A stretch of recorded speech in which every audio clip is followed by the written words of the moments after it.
Porque o que eu vou falar aqui é muito sério, tá?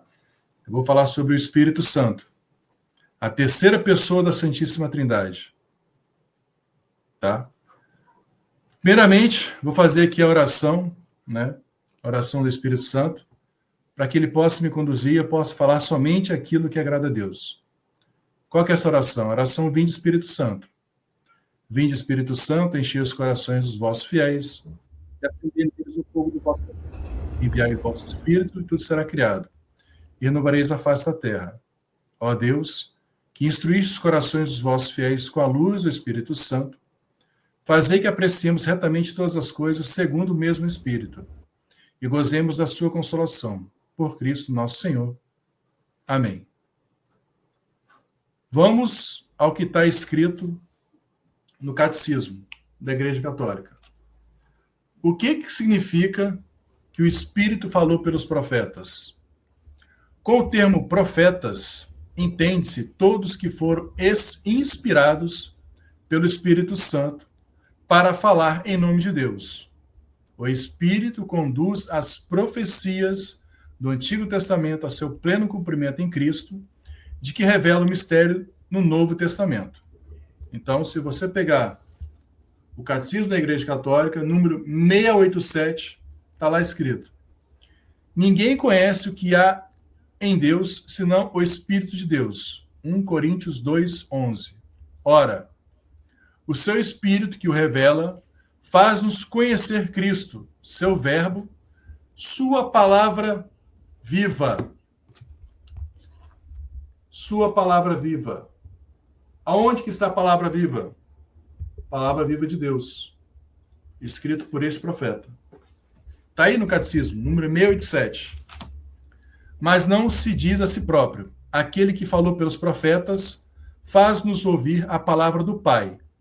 Mas a ele nós não ouvimos, não o conhecemos, senão no movimento em que ele nos revela o Verbo e nos dispõe a acolhê-lo na fé. Então, o Espírito e a palavra de Deus no tempo das promessas. Desde o princípio, no Catecismo número 702, desde o princípio até a plenitude do tempo, a missão conjunta do Verbo e do Espírito do Pai permanece oculta, mas está atuante. O Espírito de Deus prepara o tempo do Messias, e um e outro, ainda não plenamente revelados, já são prometidos com o fim de serem esperados e acolhidos, quando da sua manifestação. É por isso que, quando a Igreja lê o Antigo Testamento, perscruta nele o que o Espírito que falou pelos profetas nos quer dizer acerca de Cristo. Tá? Por profetas, a fé da Igreja entende aqui todos aqueles que o Espírito Santo inspirou no anúncio vivo e na redação dos livros santos, tanto do Antigo como do Novo Testamento. A tradição judaica distingue a lei, os 5 primeiros livros, ou Pentateuco, os profetas, os livros ditos históricos e proféticos, e os escritos, sobretudo sapiensais, em particular os Salmos. Catecismo da Igreja Católica, número 715.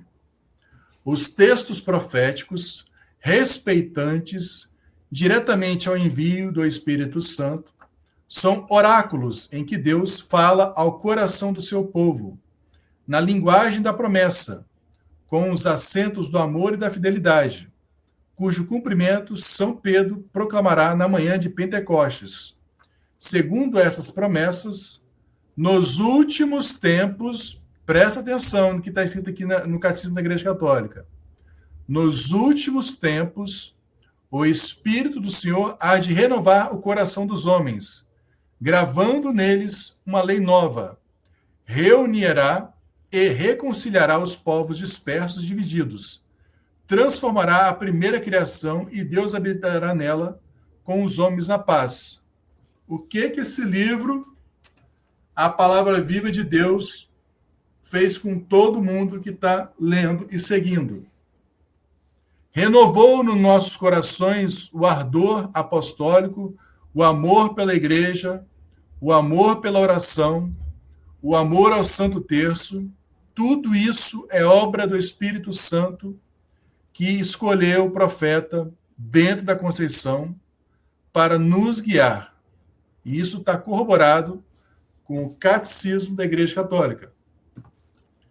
Quem é este povo? Catecismo número 716. O povo dos pobres, dos humildes e dos mansos, totalmente entregues aos desígnios misteriosos do seu Deus. O povo dos que esperam a justiça, não dos homens, mas do Messias.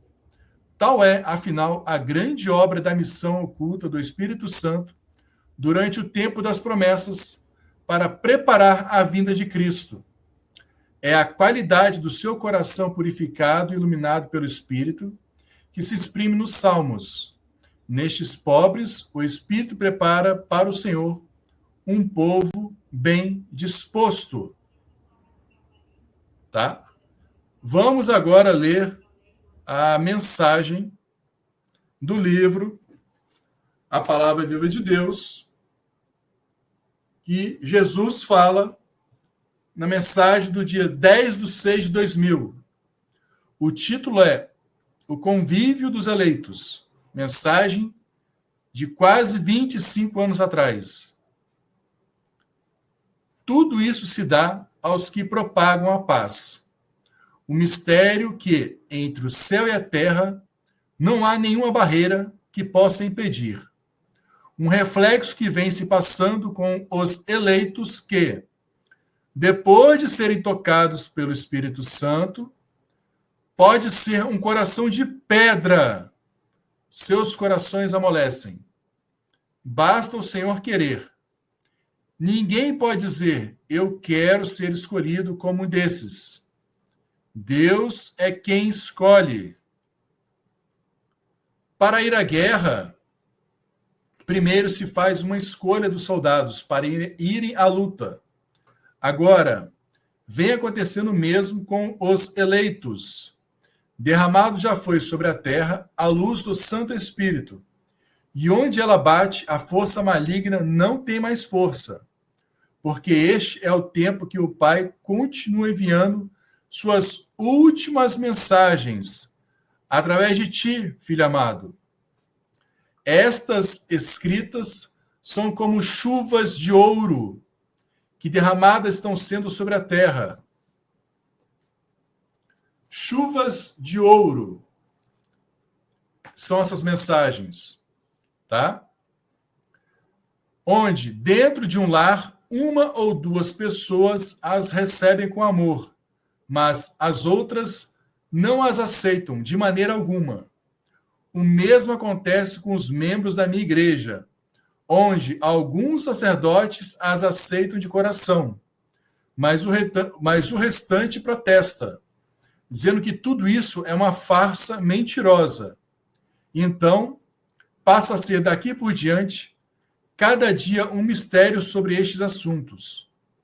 Os eleitos serão como soldados que vão para a guerra, onde os escolhidos para passarem para outra vida enfrentam calúnias e difamação, como sendo um bando de loucos.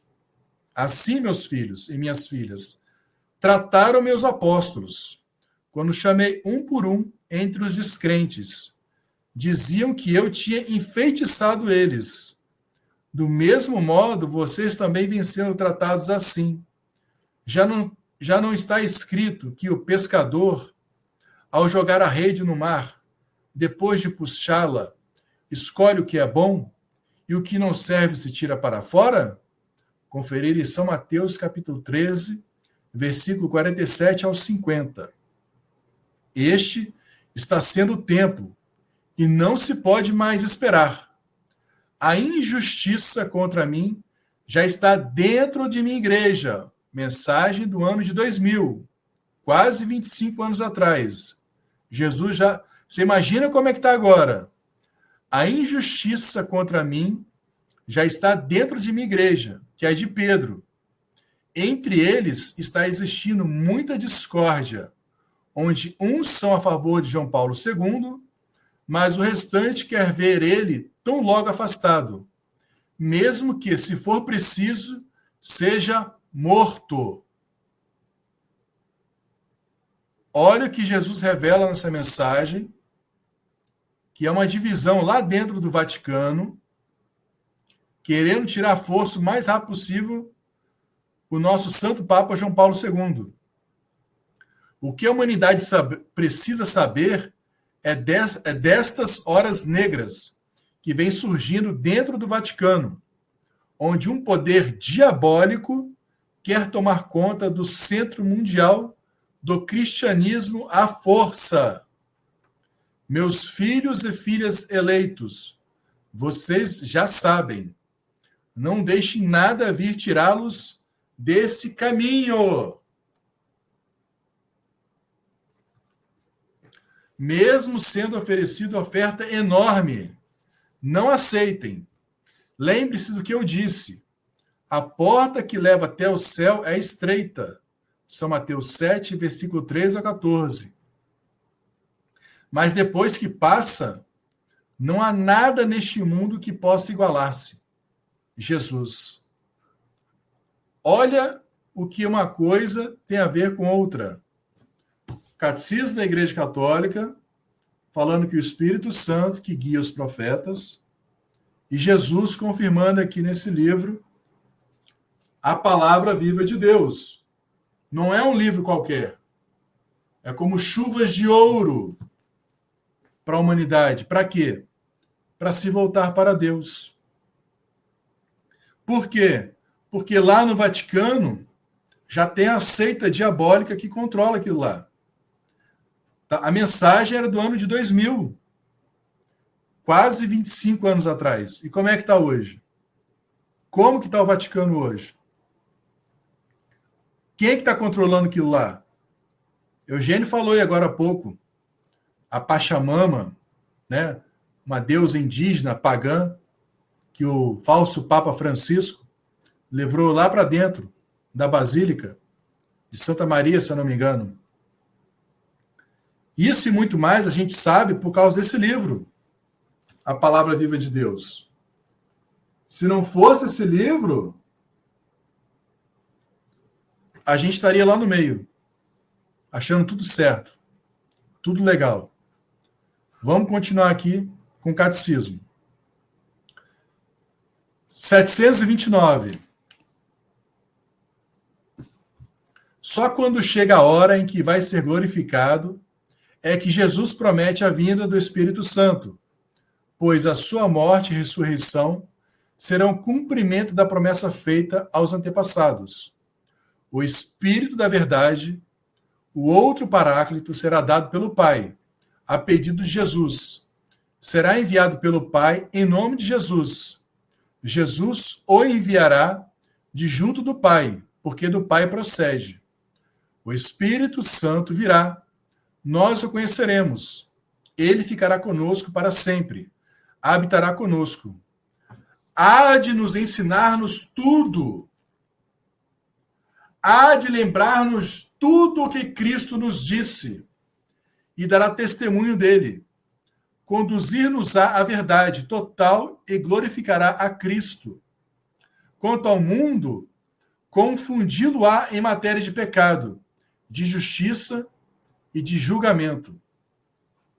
Olha que coisa interessante, né? Que está falando aqui sobre o Espírito Santo, quando Jesus enviou em Pentecostes, vai nos ensinar toda a verdade e vai nos fazer reconhecer tudo aquilo que havia sido esquecido, ou que os homens não lembravam mais.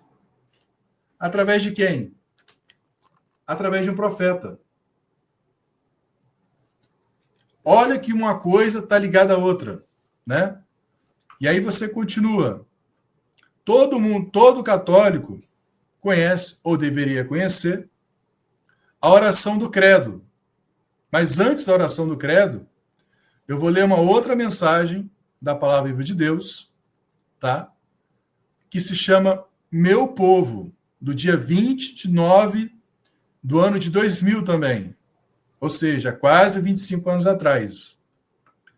Uma igreja progressista continua errando cada vez mais diante de mim, onde aos poucos vem modificando quase tudo para comigo. querem tirar o direito sagrado como vinha mantendo alguns anos atrás, onde as freiras serviam-me com o máximo de respeito, com seus hábitos, e os sacerdotes a mesma coisa.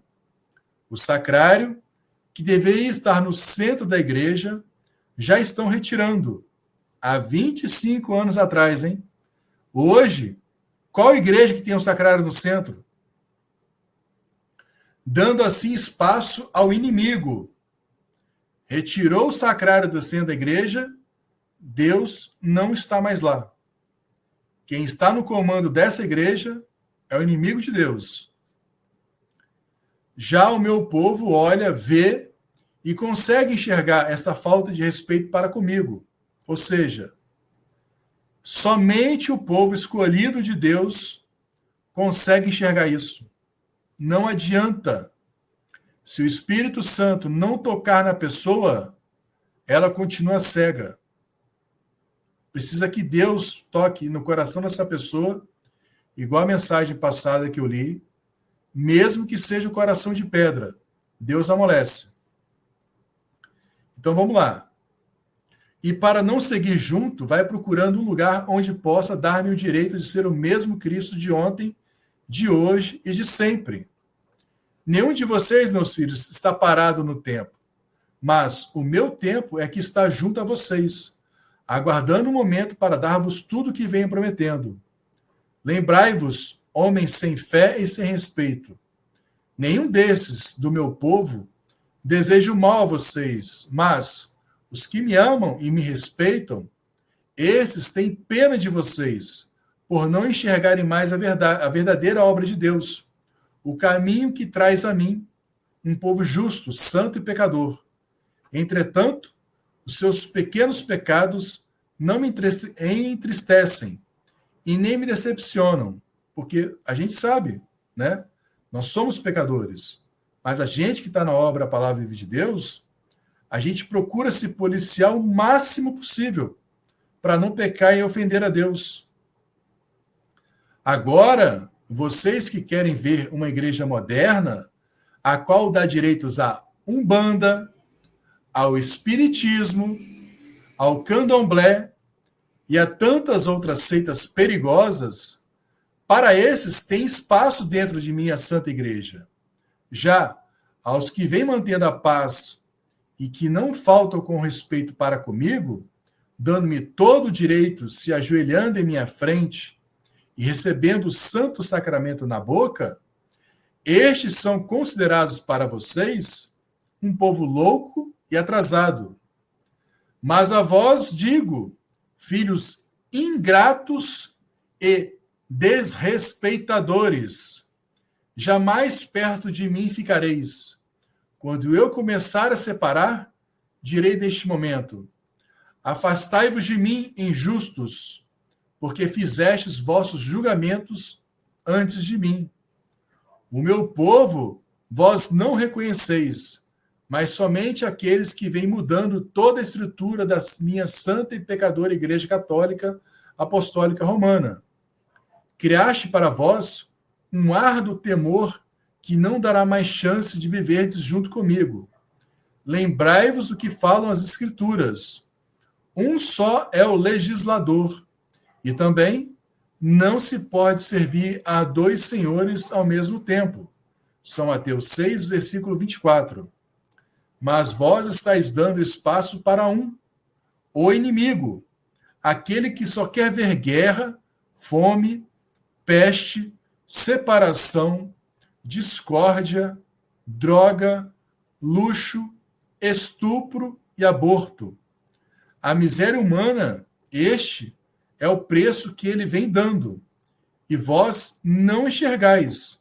Vossos olhos estão cobertos por uma nuvem negra. Meus filhos de fé e de muito respeito, é bom que não mais se misturem com esses que vêm mudando a minha igreja, pois se um de vocês der espaço a eles, é o mesmo que dizer: não enxergo erro algum.